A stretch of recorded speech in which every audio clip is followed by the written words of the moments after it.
Hey there, Greg with Boom Up Engineering, and we've got a new toy to play with here. I have a Makita pole saw, 40 volt version. I started this video earlier to see how this saw goes, but I didn't really understand how it went together, but now I do, and I had to find the chain was in some crevice in the box, but we got that mounted up. So this is the Makita XGT 40 volt pole saw. I know the 36 volt saws perform well, the Makitas. And just because it says 36 volt and this says 40, the batteries are the same voltage. It's just that this is a single battery and they put 40 volts on it. It just depends if you're looking at, charged voltage or average voltage or discharge voltage. They're playing some games there. Now you could get the Milwaukee 18 volt pole saw with the big battery. We know those do very well.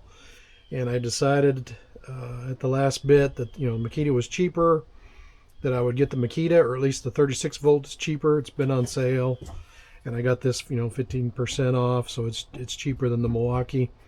But I don't really like. I decided I didn't want to have to buy a big Milwaukee battery.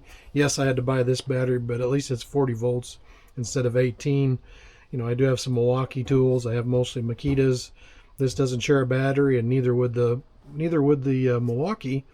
But I decided, well, this might be maybe a better investment to get a few 40 volt batteries if I want to get a big tool in the future, like a core drill, or I'm not sure what all Makita has for the bigger tools. This would be good for some of their saws, or a right angle drill. Higher voltage is always better, or at least to a certain point. And then also I saw a video showing, and I believe the guy said that the 40 volt, I can't remember if he had pole saws or a top handle saw. I think it was a top handle saw. He said the 40 volt Makita top handle saw did better than the 36 volt Makita top handle. So with the newer tools, they may be doing a better job with less soft start, and that's what the Makita pole saw suffers from, is a overactive soft start. So it's easy to get the saw stuck in a kerf, in a cut, and can't get it started again, or just a little bit of pinch and it powers out or whatever. So anyway, to get this thing together, they give you an Allen wrench. You back off this screw that's along the shaft center line. You don't have to take it all the way out, just loosen it way up. Pinch bolt right next to it, loosen that up. Loosen that up. Don't have to pull anything out. Just loosen things up, because this bolt here, screw, is going to go through that hole. Slide that in. Now this should go pretty much plastic to plastic there, and you're just going to have to rotate it and wiggle it around till you get the screw through that hole. And you'll feel it. It's kind of locked in there, but there's some slop to it. So let's. I don't think you have to go super tight on these, but just don't want them to fall out. Probably should put some Loctite on them or something. I don't know. And these are just pinch bolts. They're just not, it's just plastic and stuff, so don't get too crazy on there. Now the head should be the same. This screws on center line. So that's the one where you back it almost all the way out, and then this is just a pinch bolt. I put some grease on the splines. Probably don't need to, but if you ever got some moisture in there, you may want that grease there to keep things from rusting up. All right. Have to see how to get this. Well, I gotta get the screw back, and I didn't need to pull it all the way out. I just wanted to make sure it wasn't catching on that screw. Oh, there we go. Same deal. That screw should be engaging one of those sets of holes.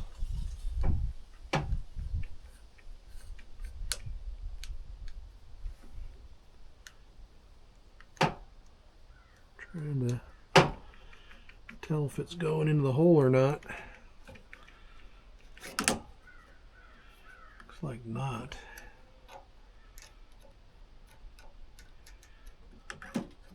Scratching up the tube a little bit.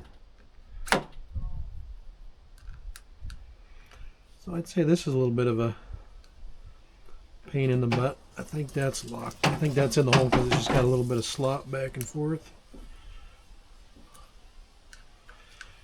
Yeah, I don't know what the Milwaukee does. I know it's got a bigger grip collar on here to tighten things down and whatnot, and I figured I probably didn't care too much about that. Now, I decided not to put the oil in it until I thought I had everything. And did I just, yeah, oh, thought I had it backwards. Alright. Just doubting myself here. It's like a sewing machine oil bottle or something. Doesn't smell like much.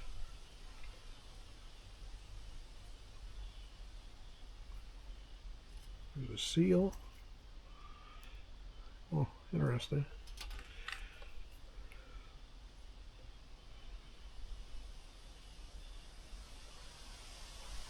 I'll probably save this bottle for just general oil for around the shop.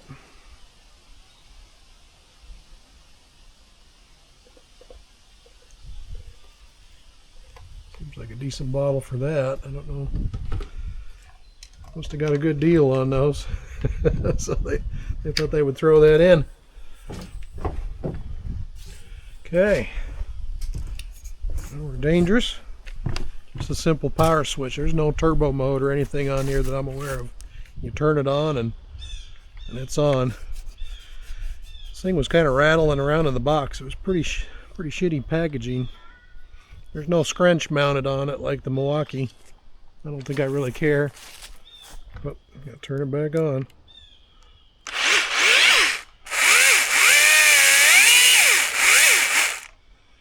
Probably should have squirted a little bit of oil on that bar, huh? I really don't have anything left.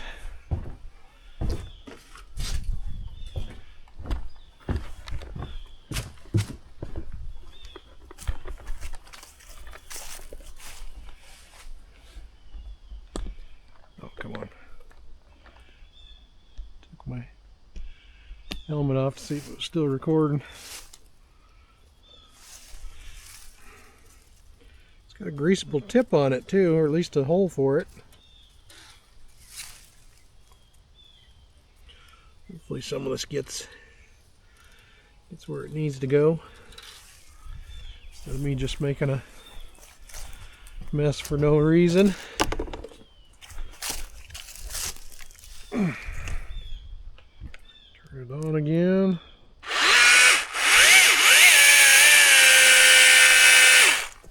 Go with the bigger stuff. I was pushing down on it when I started.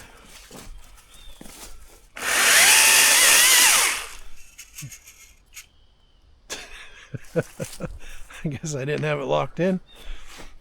It was weird. So I guess that's just the shaft sliding. It's kind of weird how it just kind of wandered out like that.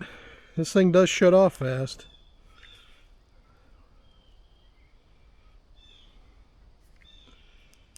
1,000, 2,000, 3,000, 4,000. 4 seconds? 1,000. Oh shit. 1,000, 2,000, 3,000, 4,000, 5,000, 6,000.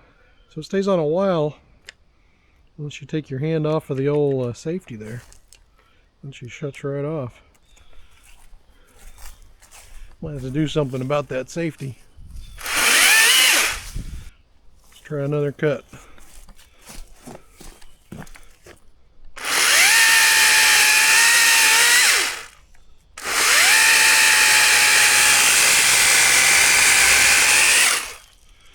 Okay, I have no issues with it.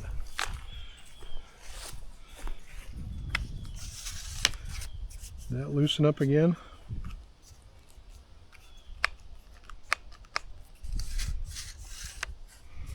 Okay, so maybe this is a case where the Milwaukee might be better. Does the Milwaukee have a flat in the shaft or something to keep it from rotating?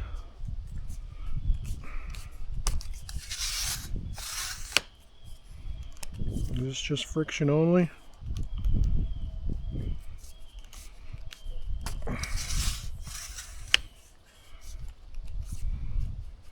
Don't notice any rotation now. Milwaukee has a bigger spin collar on there, so it probably is a little bit nice. I don't know. Toughen up. It's plenty big. But yeah, I don't know if the Milwaukee has a flat on the shaft to help keep things, keep things in line to where this lock is only, well, that doesn't let that rotate. So it is kind of locked. It just goes that far, I guess. There's a little bit of slop in it.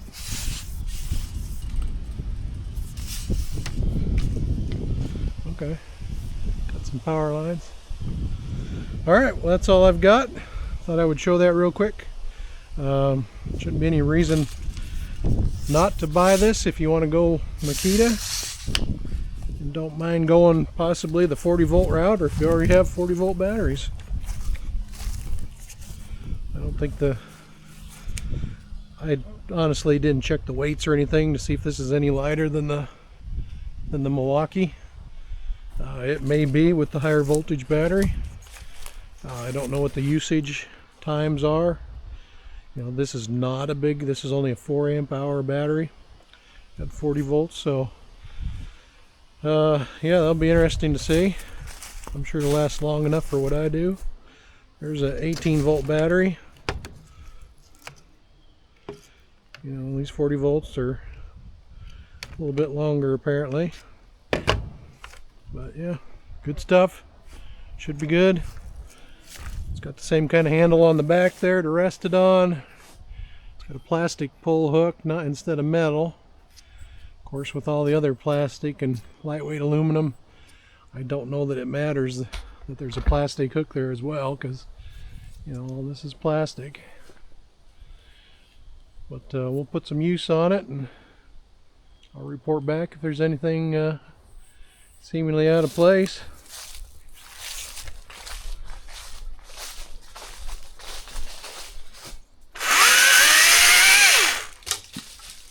Seems to cut good.